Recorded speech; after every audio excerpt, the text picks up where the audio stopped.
Prêt. Alléluia. Mon nom Quentin Jeanne. Je m'appelle Quentin Jeanne.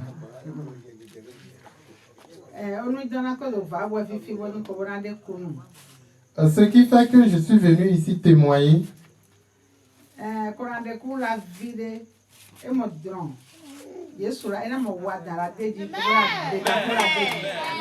Je vais faire ce petit témoignage maintenant, puis après, j'en ferai d'autres.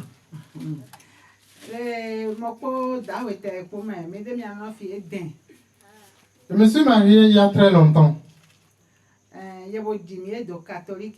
Et nous sommes nés dans l'église catholique.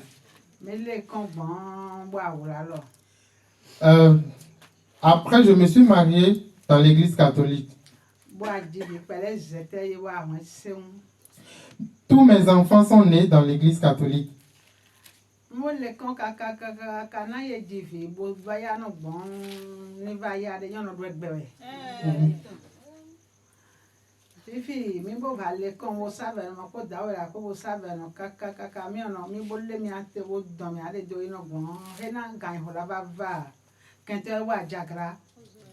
Une fois nos enfants sont nés, ils ont grandi. Quelque temps plus tard, les méchants, les sorciers ont commencé à nous déranger.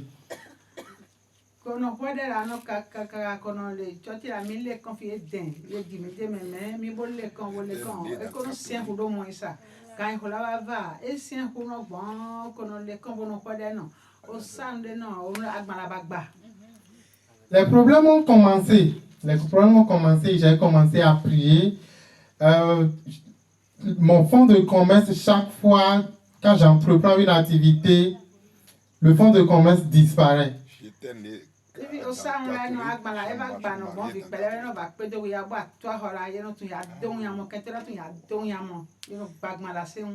Et chaque fois quand j'entreprends une activité, l'argent disparaît. Et ce sont mes enfants qui m'aident souvent. Ce sont eux qui remboursent les dettes que j'ai toujours contractées.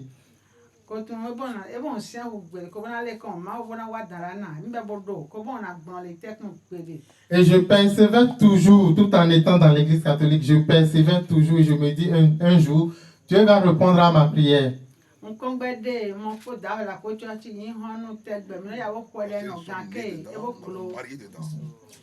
Chaque fois nous allons à l'église, on prie, nous prions chaque fois.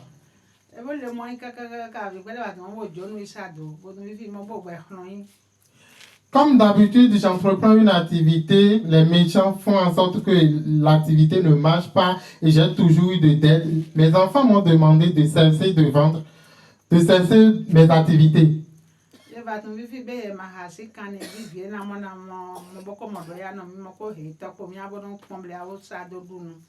Et puis il y a un enfant qui a demandé à ce que nous commençons l'élevage.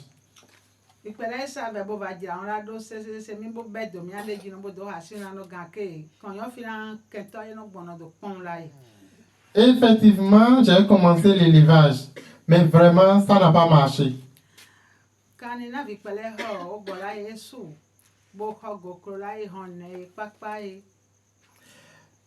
J'ai commencé l'élevage avec les moutons, les canards, les pigeons.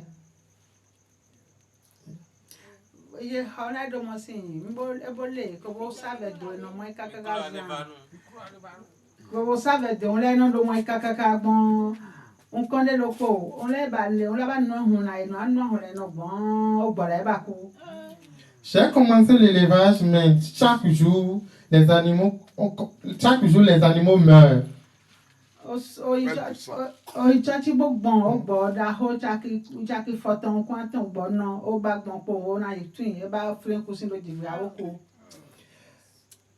D'habitude, quand je rentre à la maison, je vois les moutons qui sont morts, les canards qui sont morts, ainsi de suite.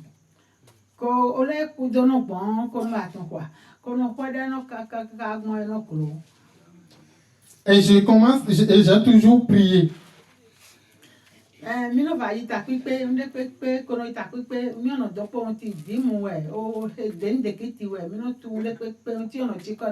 Tout ce qu'on me demande à l'église, je fais.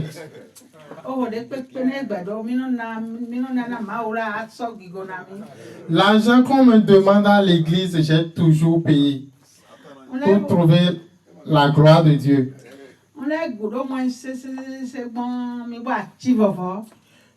Puis l'élevage que j'ai entrepris, tout a disparu.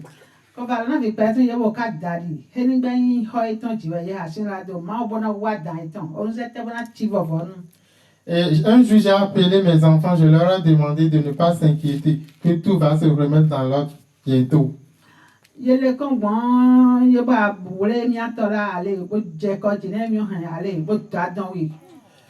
puis après, ils ont envoûté leur papa.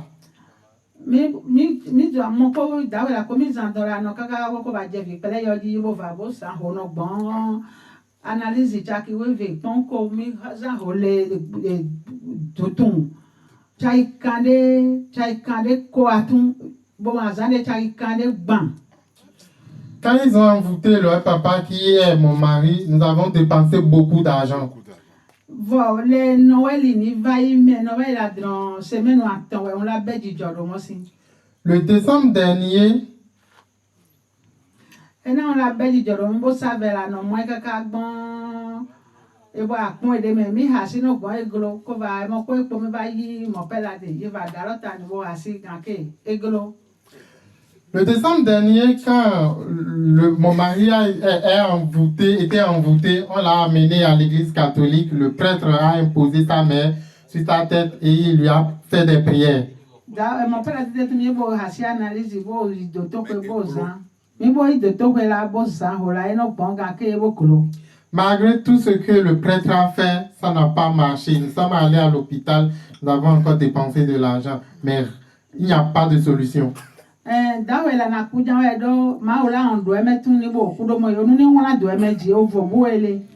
mon mari doit mourir, c'est ce que les sorciers ont voulu. Et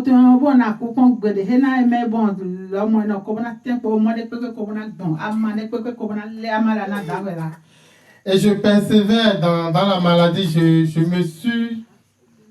fait de mon mieux pour qu'il soit en vie.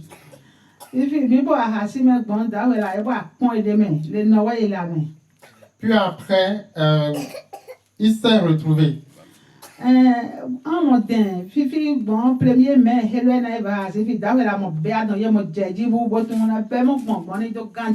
Ce 1er mai, il a été encore envoûté une seconde fois. Et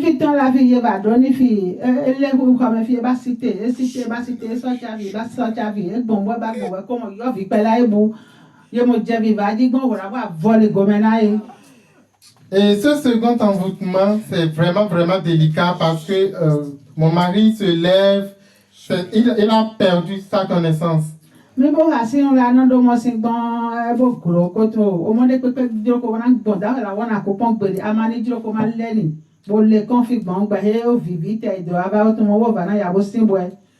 Et puis, nous sommes en train de dépenser de l'argent jusqu'à ce que tout notre sou est fini. Et puis, mon Benjamin est revenu de Cotonou et il nous a parlé de l'enseignement biblique ici.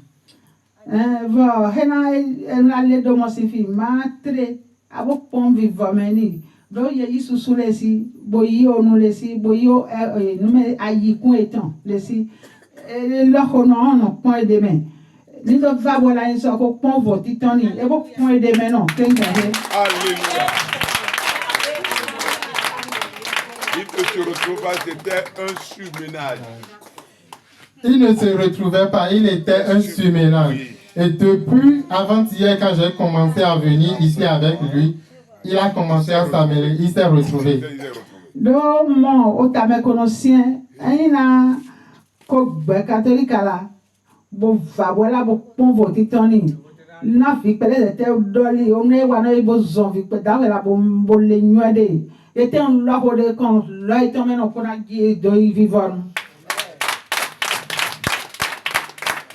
Je suis quelqu'un qui persévère beaucoup et je suis venu avec mon mari, il a déjà commencé à s'améliorer, il s'est rétabli.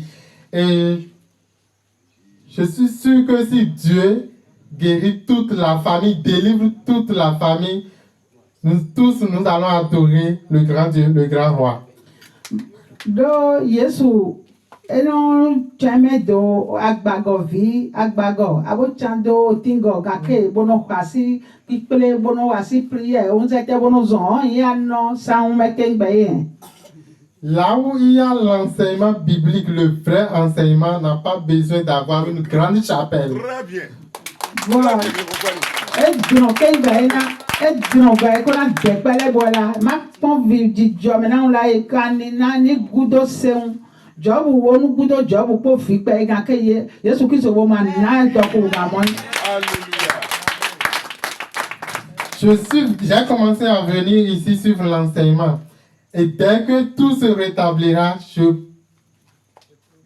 je promets de faire encore plus de témoignages.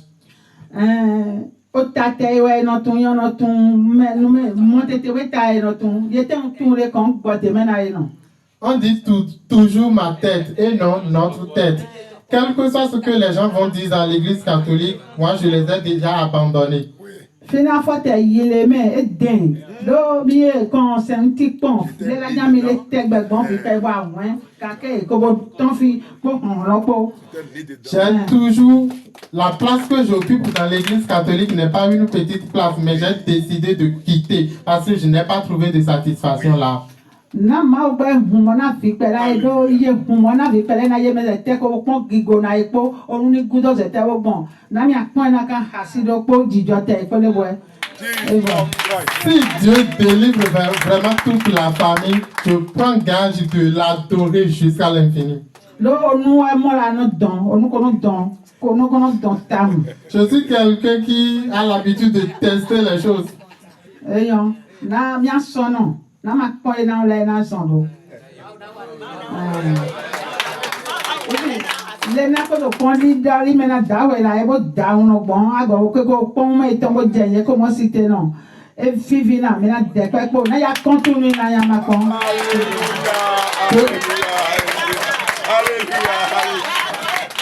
Dans les 72 heures, il a trouvé le papa trouvé guérison. Dans les 72 heures, le papa trouvait guérison. Gloire à Dieu, gloire à Dieu.